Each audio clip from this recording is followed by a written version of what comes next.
छोड़ गुमान गदाई दा शिमला ते मंजशाही दा हक़ मौजूद सजा मौजूद जे सदाउन सां मशहूर अज़ीम सूफ़ी बुज़ुर्ग घणनि ज़बानुनि जे शाइर हज़रत सचल सरमस्त रह जो उर्स मुबारक में बाक़ी 4 ॼाड़ा बचा। संदर जा इंतज़ाम अणपूरा आहिनि। अक़ीदतमंदनि में ॻणतीअ जी लहर छायल आहे। सचल साईं जा अक़ीदतमंद मुरीद पांधीअड़ा दरारा शरीफ़ पहुचणु शुरू थी विया आहिनि।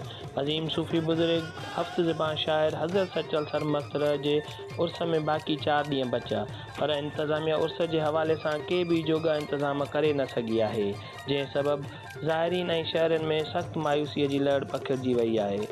सचल साईं जा अक़ीदतमंद दरारा शरीफ़ पहुचणु शुरू थी विया आहिनि, पर इंतज़ामी ग़फ़लत सबबि खेनि मुश्किलातुनि खे मुंहुं ॾियणो पइजी रहियो आहे। रोड रस्ता ख़राब हुजण, पाणी पीअण जो साफ़ पाणी न हुजण, रहाइश लाइ रेस्ट हाउस न हुजण, थधे पाणीअ लाइ लॻल टैंकी बि ख़राब हुजण करे ज़ाइरीन ॿाहिरां पाणी वठण ते मजबूर आहिनि।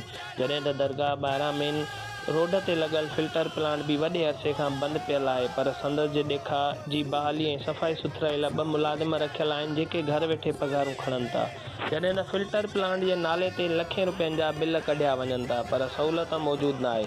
उन खां अलावा डिस्पेंसरी पिणु गैर फ़ाल बणियल आहे। सफ़ाई सुथराई जो को बि इंतज़ाम न आहे।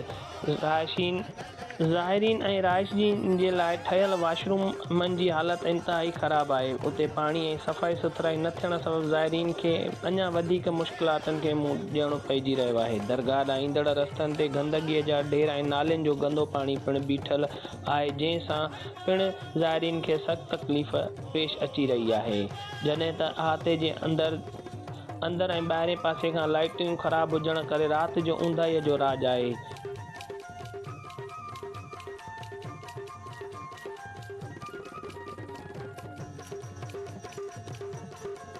सचल साईं जे रोज़े ते लॻल चिटसाली वारियूं सिरूं गुज़िरियल काफ़ी सालनि खां किरी भॼी रहियूं आहिनि, जंहिं सबबि रोज़े जी ख़ूबसूरती पिणु ख़तमु थी रही आहे। रोज़े जी मरम्मत जे नाले ते इंतज़ामिया हर साल लखें रुपयनि जा बिल कढे थी, पर उहो सिर्फ़ु 3 ॼाड़नि ताईं काराइतो हूंदो आहे। हिन वक़्तु दरगाह जे रंग ऐं चूने जे नाले ते 60 लख रुपयनि जो ठीको ॾिनो वियो आहे, पर चिटसाली वारियूं सिरुनि जी जाइ खे लिकाइण ख़ातिर उते रंग हणी उन खे बंदि कयो वियो आहे, जंहिं सबबि पिणु रोज़े जी ख़ूबसूरती ख़तमु थी वई आहे।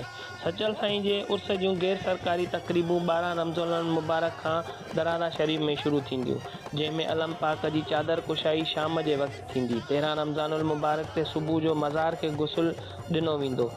शाम जे वक़्तु क़दीमी इश्क मुबारक जी रस्म थींदी।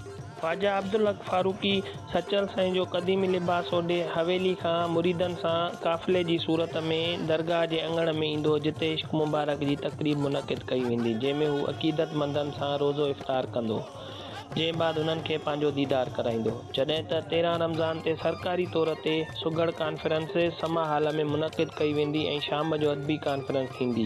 जॾहिं त 14 रमज़ानुल मुबारक ते सिंध जो वॾो वज़ीर सैयद मुराद अली शाह दरारा शरीफ़ पहुची मज़ार ते हाज़िरी भरे चादर चाढ़े इफ़्तिदा कंदो, जंहिं बाद सरकारी तौर ते मेले जो इफ़्तिदा कयो वेंदो।